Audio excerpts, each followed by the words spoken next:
ذکر کے دوران ذکر کرتے کرتے انسان کی زبان پہ اپنے مرشد کا نام آ جاتا ہے۔ جو ذکر کرنے والے لوگ ہیں نا،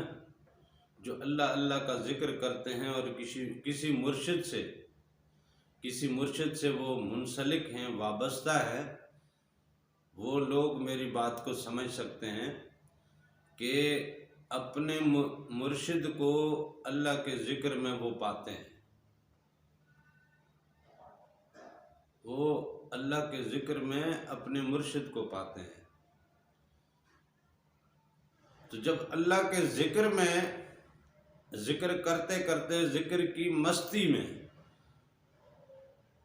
بے خودی میں اگر مرشد کا نام زبان پہ آ جاتا ہے تو یہ اللہ کی طرف سے آپ کے مرشد کا ذکر آپ کو مل رہا ہے، ورنہ ارادتاً اگر مرشد کا ذکر آپ کرنا چاہیں گے تو ہو سکتا ہے، ممکن ہے کسی لمحے آپ اللہ کو بھول کے مرشد کو ہی اللہ سمجھ کے بیٹھو۔ ہاں، یہ الگ بات ہے کہ مرشد میں اللہ اپنے جلوے رکھتا ضرور ہے، اللہ اس کی زبان بن جاتا ہے، اس کی آنکھ بن جاتا ہے، اس کا ہاتھ بن جاتا ہے، اس کے پیر بن جاتا ہے، لیکن ہر وقت، ہر لمحہ، ہر جگہ، ہر حال میں اللہ وہ اس کی آنکھ بن کے نہیں بیٹھا، اللہ اس کی زبان بن کے نہیں بیٹھا، اللہ اس کا ہاتھ بن کے نہیں بیٹھا۔ کوئی لمحہ ایسا آتا ہے جب مرشد کا ہاتھ اللہ کا ہاتھ ہوتا ہے، کوئی لمحہ ایسا آتا ہے جب مرشد کی آنکھ اللہ کی آنکھ ہوتی ہے، کوئی لمحہ ایسا آتا ہے جو مرشد کی زبان اللہ کی زبان ہوتی ہے۔ لیکن حضور نبی کریم صلی اللہ علیہ وسلم کے معاملے میں بات ایسا نہیں ہے۔ حضور نبی کریم صلی اللہ علیہ وسلم کی جو ذات مبارک ہے وہ ہر لمحہ اللہ کی آنکھ ہے، وہ ہر لمحہ اللہ کی زبان ہے، وہ ہر لمحہ اللہ کا ہاتھ ہے، وہ ہر لمحہ اللہ کا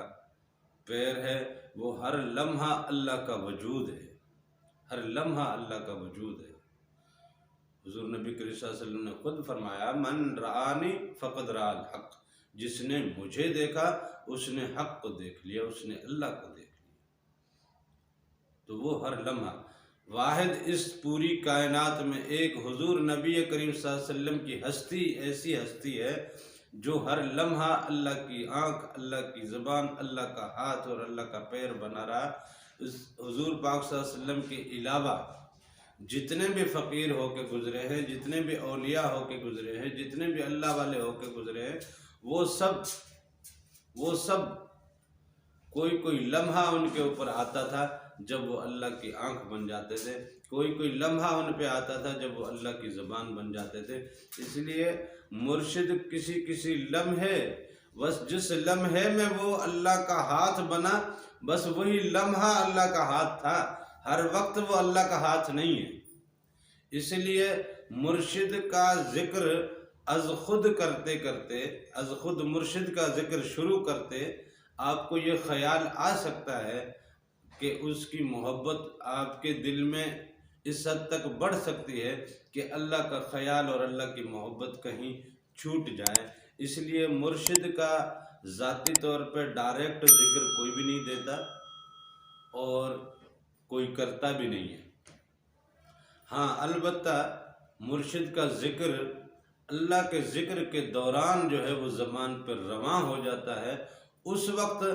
اللہ تعالیٰ کی طرف سے یہ عطا ہوتی ہے کہ آپ اپنے مرشد کو پکڑیں۔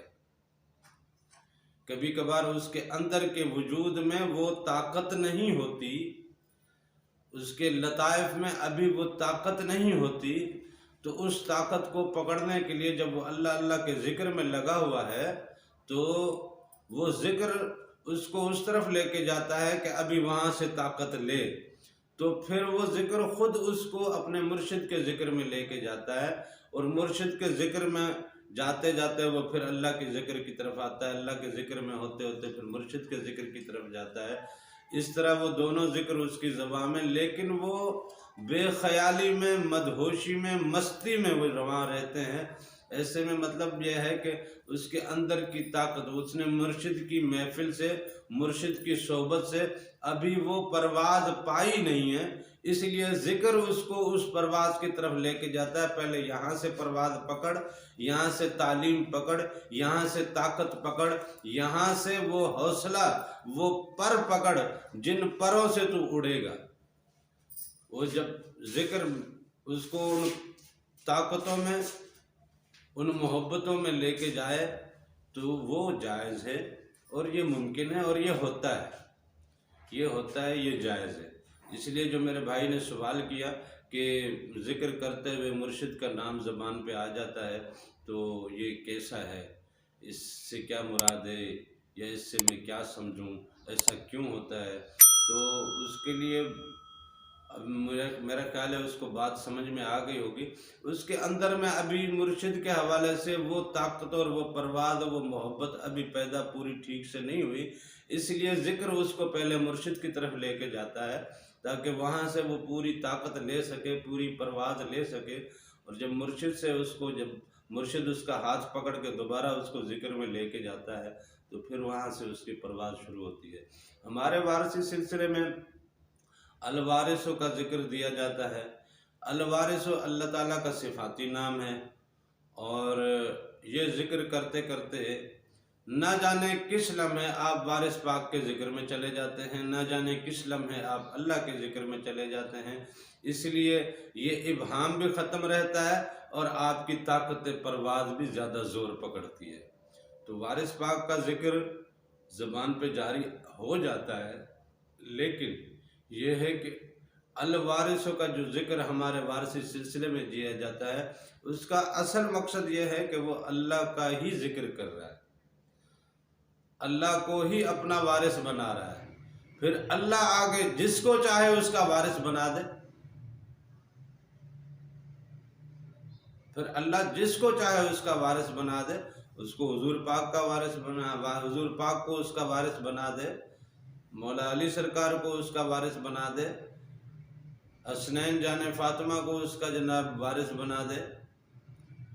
کسی اور فقیر، کسی اور اللہ والے کو اس کا جناب وارث بنا دے، غوث پاک کو اس کا وارث بنا دے، وارث پیا کو اس کا وارث بنا دے، وہ پھر آگے مالک کی مرضی ہے۔ یہ تو اس کی طلب ہے کہ مالک اس کا وارث بن جائے۔ جب اس کا وارث رب ہوگا اور رب اپنی طرف سے کسی کو وارث لگا دے گا تو پھر تو معاملات اور آسان ہو جاتے ہیں۔ لہذا وارثی سلسلے میں الوارثوں کا ذکر دیا جاتا ہے۔ الوارث کے ذکر سے جب آپ کی پرواز، آپ کے اندر میں، آپ کے وجود میں جب پوری طرح سے قوت بیدار ہوتی ہے تو پھر اس سے یہ ہے کہ آپ کے اندر پہلے سے دھل چکا ہوتا ہے، اللہ نے وارث دے دیا ہوتا ہے یا خود وارث بن چکا ہوتا ہے، تب پھر جب اللہ کا ذکر شروع ہوتا ہے تو وہ بہت جلدی نور پکڑ لیتا ہے اور وہ بہت جلدی پرواز میں چلا جاتا ہے، اور پھر وہ بہت جلدی باقی لطائف کو بھی بیدار کر لیتا ہے، اور پھر انوار کی تجلیات میں اور رب کے دیدار میں وہ پھر مست ہو جاتا ہے۔ وارثی سلسلے کا ذکر ذرا آسان ذکر ہے، لہذا ذکر کے دوران میں مرشد کا ذکر آنا کوئی بڑی بات نہیں ہے، یہ ذکر خود اس کو مرشد کی طرف لوٹا کے جاتا ہے، پھر مرشد کے ذکر سے مرشد بازو پکڑ کے اس کو واپس پھر ذکر میں چھوڑ کے جاتا ہے۔ جب مرشد اس کو دوبارہ ذکر میں چھوڑ کے جاتا ہے تب پھر اس کا ذکر نہیں ٹوٹتا، پھر وہ مرشد کی طرف اس کا ذکر نہیں آتا، پھر ذکر خود ہی پھر آگے اس کو طاقت پرواز دیتا ہے۔